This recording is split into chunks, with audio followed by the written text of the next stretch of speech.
हीमोथोरैक्स क्या होता है और कैसे बनता है? हीमोथोरैक्स का मतलब है हीमो और थोरैक्स, यानी चेस्ट के अंदर ब्लड का इकट्ठा होना। अब चेस्ट के अंदर ब्लड कहां से आ सकता है? देखिए, चेस्ट में हमारी चेस्ट वॉल होती है, उसके अंदर एक लाइनिंग होती है जिसको हम पैराइटल प्लूरा कहते हैं।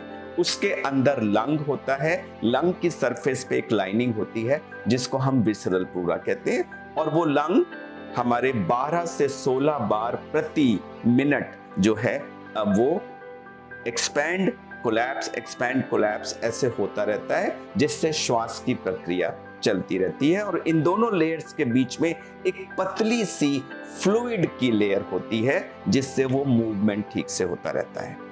अब कभी कभी किसी कारणवश अगर सडनली ब्लड आके चेस्ट में इकट्ठा हो जाए तो उसको हम हीमोथोरैक्स कहते हैं। अब ये किस कारण से हो सकता है? इसका जो कॉमनेस्ट कारण आजकल देखा जा रहा है वो है एक्सीडेंट्स, जिसमें कि जो हमारी पसलियां हैं, रिब्स जिसे कहते हैं, उनमें फ्रैक्चर हो जाता है, और जो उनका फ्रैक्चर्ड एंड होता है वो उनके बीच में जो आर्टरीज रन कर रही हैं उनको या अंदर जाके लंग को डैमेज कर देता है, जिससे वहां से ब्लीडिंग होती है और वो ब्लड हमारे चेस्ट में इकट्ठा हो जाता है, जिसको हम हीमोथोरैक्स यानी ब्लड इन द चेस्ट कहते हैं। तो एक्सीडेंट इसका एक कारण है।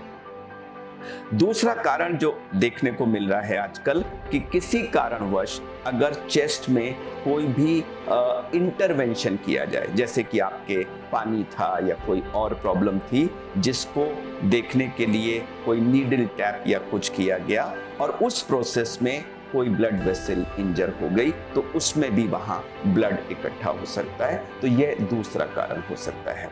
तीसरा कारण है कि आपके लंग में मान लीजिए कोई बीमारी थी, चाहे वो सिस्ट थी या कोई और पैच था या कुछ था जो फटा, और उसके फटने से ब्लीडिंग हुई और वो ब्लड आके चेस्ट में इकट्ठा हो गया।